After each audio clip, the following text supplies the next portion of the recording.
Les chefs d'État et de gouvernement des pays d'Afrique australe se sont retrouvés à Luanda, la capitale angolaise, pour débattre des préoccupations pressantes de la région. Les regards se sont surtout tournés vers la situation en RD Congo. Il est également important de souligner certains des principaux défis en matière de sécurité dans la région, tels que la situation qui prévaut dans l'est de la République démocratique du Congo, où, comme vous le savez, des efforts combinés ont été mis en place.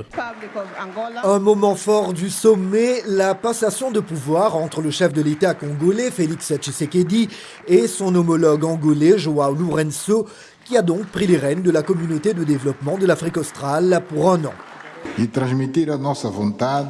Je voudrais exprimer notre espoir aujourd'hui que nous pourrions réfléchir largement sur les questions relatives à la SADC en prenant des décisions qui contribueront à sa croissance et au renforcement de l'intégration régionale.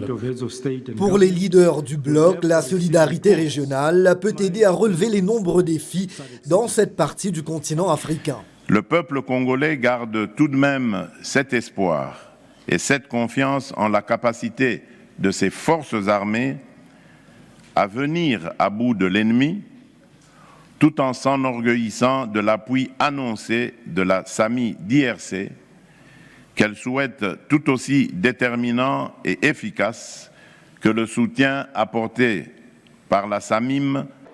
Hormis les délégations des pays membres, des députés angolais et d'autres dignitaires ont été conviés à l'événement. Il est important de concentrer de réels efforts sur la résolution des conflits, car là où il n'y a pas de stabilité, il n'y a évidemment pas de développement, et ce sont les deux réalités qui préoccupent le plus la région.